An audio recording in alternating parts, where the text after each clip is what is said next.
ভাই, এই বোন বলছে যে যদি আপনি এই শেষ প্রশ্নের জবাব দেন তিনি শাহাদা পাঠ করবেন।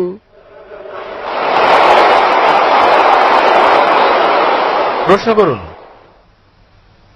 এখানে এই প্রশ্নটি হচ্ছে, আমি পড়েছি এটি এক নাস্তিকের লেখা, যাতে বলা হয়েছে এরকম, যখন আল্লাহ স্বর্গের উদ্যান সৃষ্টি করলেন তিনি সেখানে আদম ও ঈভকে পাঠালেন এবং কিন্তু তাদের নিয়ম ভঙ্গ করার কারণে তারা সেখানে যে ফলটি ছিল, আমি ফলটি চিনি না, যা নিষিদ্ধ ছিল, তাদেরকে উদ্যান থেকে বের করে দেয়া হয়, তাদেরকে বাগানের বাইরে নিক্ষেপ করা হয় এবং যে কারণে বলা হয়ে থাকে এরকম যে আপনাকে দৈনন্দিন রুজির জন্য কাজ করতে হয়, আপনার কাজ করার প্রয়োজন হয় এবং তাহলেই আপনার দৈনন্দিন রুজি উপার্জন হবে। এরকম এটাও বলা হয় যে নারী তাদের গর্ভধারণে বেদনা বাড়বে। এটা এখন পর্যন্ত একই ঘটনা ঘটছে। আমাদের কঠোর পরিশ্রম করতে হবে, আমাদের সংগ্রাম করতে হবে, দৈনন্দিন রুজির জন্য আমাদের প্রয়োজনীয় সবকিছু করতে হবে এবং একই জিনিস নারীর ক্ষেত্রেও, যেমন তারা গর্ভধারণে মারা যাচ্ছে যদি তাদের বেদনা বৃদ্ধি পায়। কেন তাহলে আল্লাহ নিজেই তাদেরকে এত নির্মম কষ্ট দিয়ে যাচ্ছেন? আজ পর্যন্ত তারা একই রকম শাস্তি পাচ্ছে। অন্য মানুষকে ক্ষমা করার একটা দৃষ্টান্ত এটা কিভাবে হতে পারে যখন আল্লাহ নিজেই ক্ষমা করেননি অথবা আমাকে সঠিক পথে চালাননি?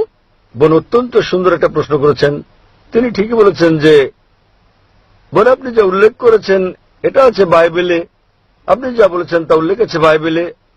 আদম ও ঈভ আল্লাহ তাদের প্রতি সন্তুষ্ট থাকুন, যখন তারা স্বর্গের বাগানে ছিলেন তারা সর্বশক্তিমান ঈশ্বরের নির্দেশ অমান্য করেছেন, যা উল্লেখ আছে বাইবেলে, এবং এটা উল্লেখ আছে জেনেসিস অধ্যায় নম্বর 3 অনুচ্ছেদ 23 যে সর্বশক্তিমান ঈশ্বর তাদেরকে শাস্তি দিলেন আর তিনি তাদেরকে বাগানের বাইরে নিক্ষেপ করলেন। এবং সর্বশক্তিমান ঈশ্বর বলেছেন জেনেসিস অধ্যায় 3 অনুচ্ছেদ 16 যে তোমরা নারীরা ঈশ্বরকে অমান্য করার কারণে তোমরা অনেক বেদনা সহ্য করে সন্তান জন্ম দেবে এবং তোমাদের আকাঙ্ক্ষা হবে স্বামীর কাছ থেকে তা পাওয়ার। তাই বাইবেল অনুযায়ী গর্ভধারণ নারীর জন্য একটি অভিশাপ। এখানে যার উদ্ধৃতি আপনি দিচ্ছেন তা হচ্ছে বাইবেল, এবং আমি আপনার সঙ্গে একমত যে কি করে ঈশ্বর ক্ষমা না করে পারেন।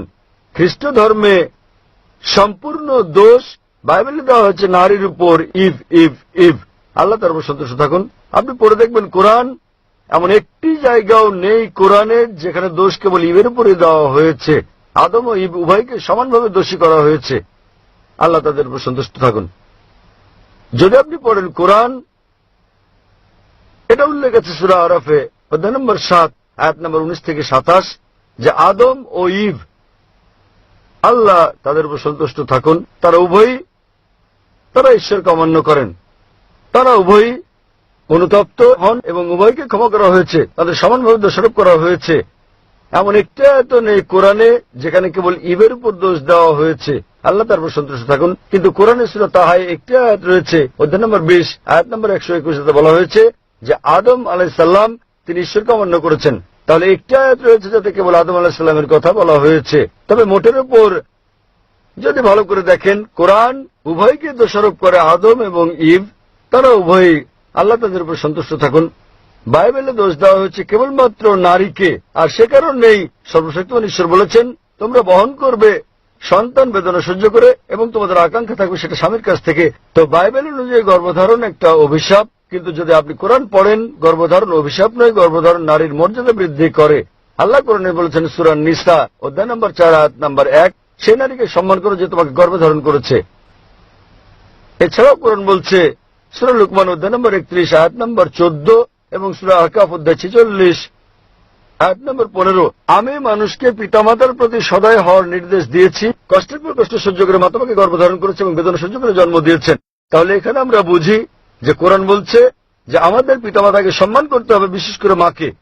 এবং আমাদের প্রিয় নবী মুহাম্মদ সাল্লাল্লাহু আলাইহি ওয়াসাল্লাম বলেছেন, এটা উল্লেখ আছে সহিহ বুখারীতে খণ্ড নম্বর 8 আদবের বই অধ্যায় নম্বর 2 হাদিস নম্বর 2 এক লোক আসলো মুহাম্মদ সাল্লাল্লাহু আলাইহি ওয়াসাল্লামের কাছে এবং তাকে জিজ্ঞেস করলো কে সবচেয়ে বেশি ভালোবাসা এবং সাহচর্য পাওয়ার যোগ্য এই পৃথিবীতে। নবী উত্তরে বললেন তোমার মা। লোকটি জিজ্ঞেস করলো তারপর কে? নবী আবার বললেন তোমার মা। লোকটি আবার জিজ্ঞেস করলো তারপর কে?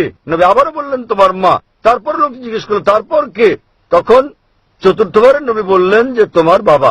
তার মানে 75% 3/4 ভালোবাসা ও সাহচর্য প্রাপ্য হচ্ছে তোমার মায়ের, 25%, 1/4 বাবার জন্য প্রাপ্য। সংক্ষেপে মা পাচ্ছেন গোল্ড মেডেল, তিনি পাচ্ছেন সিলভার মেডেল এবং ব্রোঞ্জ মেডেলটাও তিনি পাচ্ছেন। বাবাকে কেবল সান্ত্বনা পুরস্কার নিয়ে সন্তুষ্ট থাকতে হচ্ছে। তাহলে এই হচ্ছে ইসলামের শিক্ষা। ইসলামে গর্ভধারণ নারীর মর্যাদা বৃদ্ধি করে, এবং আমি আপনার সঙ্গে একমত। একবার সর্বশক্তিমান ঈশ্বর মানুষকে ক্ষমা করে দিয়ে কি করে তাদের শাস্তি দিতে পারেন? তাহলে এই হচ্ছে ইসলাম ও খ্রিস্ট ধর্মের মধ্যে পার্থক্য। বোন, আপনি কি এই উত্তরে সন্তুষ্ট? হ্যাঁ, অবশ্যই। তাহলে আপনি কি এখন ইসলাম গ্রহণ করতে চান? হ্যাঁ। আপনি কি বিশ্বাস করেন ঈশ্বর হচ্ছেন একজন? হ্যাঁ, বিশ্বাস করি। আপনি কি বিশ্বাস করেন যীশু খ্রিস্ট হলেন ঈশ্বর? না। আপনি কি বিশ্বাস করেন নবী মোহাম্মদ সাল্লাল্লাহু আলাইহি সাল্লাম সর্বশেষ ও চূড়ান্ত পয়গম্বর? হ্যাঁ, করি। কেউ কি আপনাকে ইসলাম ধর্ম গ্রহণ করতে বাধ্য করছে? না। আপনি স্বেচ্ছায় গ্রহণ করছেন ইসলাম? হ্যাঁ। নিজের মতে ইসলাম গ্রহণ করছেন আপনি? হ্যাঁ। কেউ আপনাকে ঘুষ টুস দিচ্ছে? না। ইনশাআল্লাহ আমি আরবিতে বলবো, আপনি আমার শুনে শুনে বলবেন। ওকে। আশহাদু আশহাদু আল্লাহ আল্লাহ ইলাহা ইলাহা ইল্লাল্লাহ ইল্লাল্লাহ ওয়া আশহাদু ওয়া আশহাদু আন্না আন্না মুহাম্মাদান মুহাম্মাদান আবদুহু আবদুহু ওয়া রাসূলুহু। ওয়া রাসূলুহু। আমি সাক্ষ্য দিচ্ছি আমি